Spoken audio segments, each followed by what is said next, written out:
अदृश्य दुनिया YouTube channel को लाइक करें, सब्सक्राइब करें और बेल आइकन को ऑल पर सिलेक्ट करें ताकि आने वाली हमारी सारी वीडियो आप देख सकें। जय श्री महाकाल। हमारी यूट्यूब फैमिली, एक बार फिर स्वागत है आप सबके इस यूट्यूब चैनल अदृश्य दुनिया पे। महादेव आप सबको स्वस्थ रखे, माता रानी आप सबको स्वस्थ रखे। आप सबका प्यार आशीर्वाद जैसे इस चैनल को मिल रहा है, प्रार्थना है बस ऐसे ही मिलता रहे। बहुत प्रयास रहता है, समय के अभाव के कारण वीडियो मुझे लगता है कि मैं हमेशा नहीं डाल पाता हूँ, लेकिन कोशिश रहती है। और कुछ व्यवस्थाओं के अभाव में भी बहुत अच्छा नहीं हो पाता, लेकिन आप सबका सहयोग रहा और आप सबका आशीर्वाद रहा तो वीडियो हमारा कंटिन्यू होगा और कुछ ना कुछ अच्छी जानकारियां लेके आप सबके बीच में रहेंगे। माता लक्ष्मी और शेषनाग और श्री हरि के बीच की कुछ प्रचलित कथाएं हैं जो आपके बीच हम लाए हैं। कहते हैं कि एक बार माता लक्ष्मी ने शेषनाग को श्री हरि विष्णु के हाथ पर बांध दिया। उन्होंने शेषनाग को कसकर श्री हरि की कलाई पर बांधा, जिससे उनके नेत्र से 2 अश्रु निकल गए और उन 2 अश्रु की बूंदों से 2 सुंदर कन्याएं उत्पन्न हुई। उनमें पहली कन्या का नाम सुनैना और दूसरी कन्या का नाम सुलोचना रखा गया। सुनैना का विवाह मिथिला राज्य के राजा जनक से किया गया।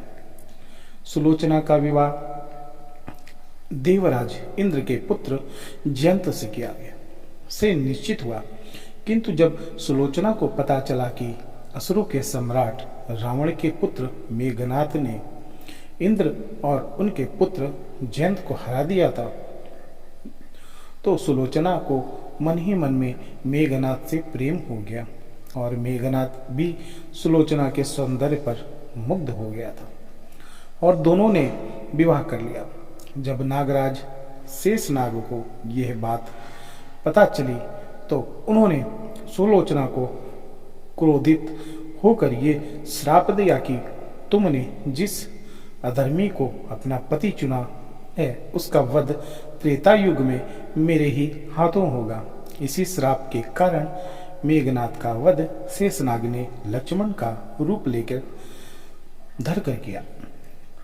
सुपर्णखा की नाक लक्ष्मण द्वारा काटी गई, जिससे उसके भाई रावण ने भगवान राम की पत्नी सीता का हरण कर के लिया। सीता माता को छुड़ाने के लिए प्रभु राम लंका पहुंचे और वहां युद्ध छिड़ गया। इसी दौरान लक्ष्मण द्वारा रावण पुत्र मेघनाथ का वध हो गया।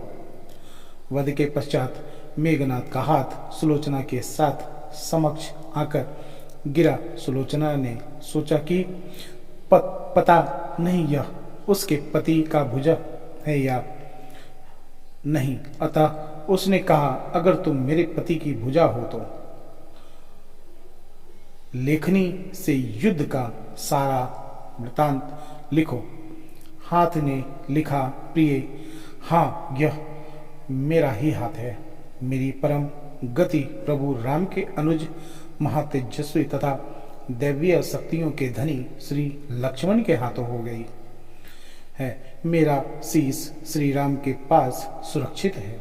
मेरा शीश पवन पुत्र हनुमान जी ने रामचंद्र के चरणों पर रखकर मुझे बुद्धि प्रदान कर दिया।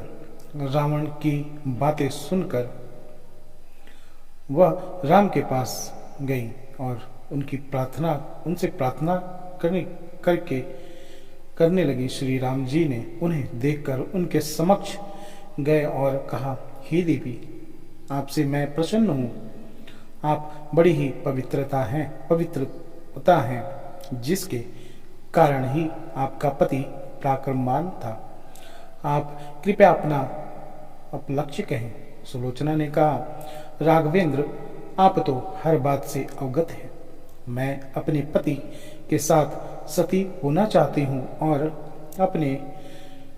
उनका शीश देने का ग्रहण कर रही हूँ।